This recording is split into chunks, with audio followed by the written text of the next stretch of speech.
दोस्तों आज हम लोग बात करेंगे बहाने की, क्योंकि बहाना एक ऐसा पर्दा है जिसके पीछे हर एक इंसान अपनी कमियों को छुपा लेता है और बताता है कि ये कमी आ गई, इस प्रॉब्लम से मैं ये नहीं कर पाया। तो ये बहाना जो जड़ है इसको उखाड़ना पड़ेगा। अगर आप ज़िंदगी में सक्सेस होना चाहते हैं, कुछ पाना चाहते हैं, तो ये बहाने से दूर हटिए, खुद के भरोसे कुछ करने की कोशिश कीजिए।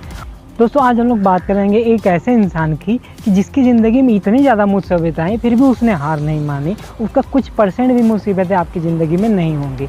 दोस्तों हम लोग बात करेंगे 1938 के केरली नाम के आदमी की, जो हंगेरियन आर्मी का पर्सन था और वो उस कंट्री का बेस्ट पिस्टल शूटर था। और उसने अपनी जो कंट्री में होने वाली थी सभी चैंपियनशिप वो जीत चुका था और उस हैंड को, वो अपने हाथ को दुनिया का बेस्ट शूटिंग हैंड बनाना चाहता। और 1940 का ओलंपिक्स आने वाले थे और पूरी उसकी कंट्री के सभी लोगों को पता था कि इस बार ओलंपिक्स केरली ही लाएगा।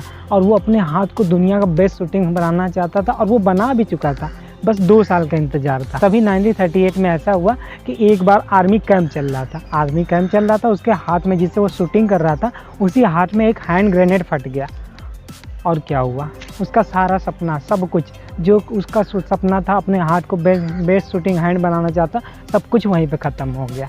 अब उसके पास 2 रास्ते थे, या तो वो वहीं बैठ के रोए पूरी ज़िंदगी भर, बहाना बना के लोगों से बताया कि मेरा हाथ पे ग्रेनेड फट गया इसलिए मैं नहीं कर पाया, या वो दूसरे हाथ को जैसे जो उसके पास बचा था, जो चला गया उसके बारे में सोचे, या जो बचा था उसके बारे में सोचे। उसने उसके बारे में सोचा जो उसके पास बचा था। वो हॉस्पिटल में गया, उसका 1 महीने इलाज चला। उसके बाद 1 महीने तुरंत बाद वो निकला और उसने ट्रेनिंग स्टार्ट कर दिया, अपने आप को ट्रेंड करना स्टार्ट कर दिया। अपना जो दूसरा हाथ उसका बचा था, लेफ्ट हैंड, उससे वो अपना वनली हैंड जो बचा था उसको वो ट्रेन करना स्टार्ट किया। और 1 साल पूरी जम कर तैयारी की, 1 साल मेहनत की, उसको तैयार किया। उसके बाद 1938 में चैम्पियनशिप हो रही थी, नेशनल चैम्पियनशिप हो रही थी, वहाँ पे चला गया। अब वहाँ पे जो शूटर्स थे, सबसे एथलीट थे, वो देख के इसको इतना खुश हुए और इसको जाके गले मिलने लगे और बोलने कि देखो ये होता है जज्बा, ये होता है स्पोर्ट्समैनशिप। ये इतना सब कुछ होने के बावजूद भी हम लोगों का हौसला बढ़ाने आया है, यहाँ पे हम लोगों का सपोर्ट करने आया है, ये होता है स्पोर्ट्समैनशिप। उसने कहा मैं यहाँ तुम्हारा हौसला बढ़ाने नहीं आया हूँ, मैं यहाँ तुम लोगों से कम्पीट करने आया हूँ, तैयार हो जाओ, मैं तुमसे लड़ने आया हूँ। दोस्तों सोचिए, अपने उस हाथ को उसने इस कदर ट्रेंड कर दिया, जिस हाथ से वो लिख नहीं पाता था, उस हाथ को उसने इतना ट्रेंड कर दिया कि उससे वो चैंपियनशिप में जाकर लड़ने के लिए तैयार हो गया। तो उसके बाद जो सभी लोग थे वो अपने बेस्ट हैंड से शूटिंग कर रहे थे। ये वनली हैंड इसके पास था, इसने अपनी वनली हैंड से शूटिंग की और जीता कौन? केरली जीत गया, मैन विथ वनली हैंड। पर वो वहाँ पे नहीं रुका, उसका गोल क्लियर था, उसको ओलंपिक्स में जाना था। उसने अपना सारा फोकस उठा के ओलंपिक्स में डाल दिया, जो 1940 में होने वाले थे, उस पर वो फोकस करने लगा, तैयारी करने लगा। लेकिन 1940 के ओलंपिक्स कैंसिल हो गए वर्ल्ड वार 2 की वजह से।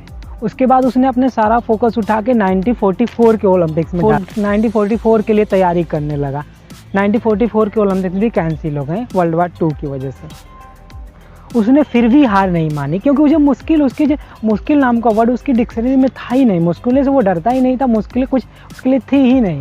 उसके बाद उसने अपना सारा फोकस उठा के 1948 के ओलंपिक में डाल दिया, उसके लिए वो प्रिपेयर करने लगा। अब 1938 में उसकी एज थी 28 ईयर और 1948 के ओलंपिक्स में उसकी एज जो हो गई वो 38 ईयर हो गई। अब उस समय जो यंगर जो प्लेयर थे, यंगर जो एथलीट थे, उनके साथ कम्पीट करना उसको बहुत ज़्यादा मुश्किल हो रहा था।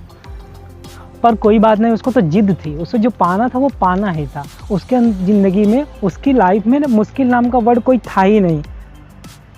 पूरी दुनिया को बेस्ट शूटर आए थे, सब अपने बेस्ट हैंड से शूटिंग कर रहे थे और ये शूटिंग कर रहा था अपने वनली हैंड से। और जीता कौन?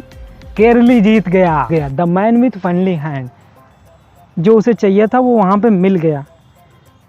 पर ये यहाँ पर भी ये नहीं रुका। उसके बाद ये 1952 के ओलंपिक्स में अपना पूरा ध्यान डाल दिया। फिर उसके बाद वहाँ गया, फिर इन्होंने फिर गोल्ड जीता। अब पूरी जो ओलंपिक्स की हिस्ट्री से उसको चेंज करके रख दिया। ओलंपिक की हिस्ट्री में 2 बार तक कोई एथलीट लगातार मेडल नहीं जीता था, इसने 2 बार तक गोल्ड मेडल जीत के पूरी हिस्ट्री ही चेंज कर डाली। अब दोस्तों आप किसी लूज़र के पास जाएंगे तो वो उसके पास बहानों की बहुत बड़ी लिस्ट होगी कि मैं ये बहाने थे, इसकी वजह से ये नहीं कर पाया, इसकी वजह से नहीं कर पाया। लेकिन विनर के पास जाएंगे तो उसके बाद न करने की बहुत सी वजह होगी, लेकिन करने के लिए बस एक ही वजह होगी और वो उसी की वजह से कर जाएगा। ये होता है जज्बा, ये होती है जिद किसी चीज़ को पाने की। पाना है तो पाना है। जय हिंद दोस्तों, इसी के साथ वीडियो को ख़त्म करते हैं, मिलते हैं अगली वीडियो में।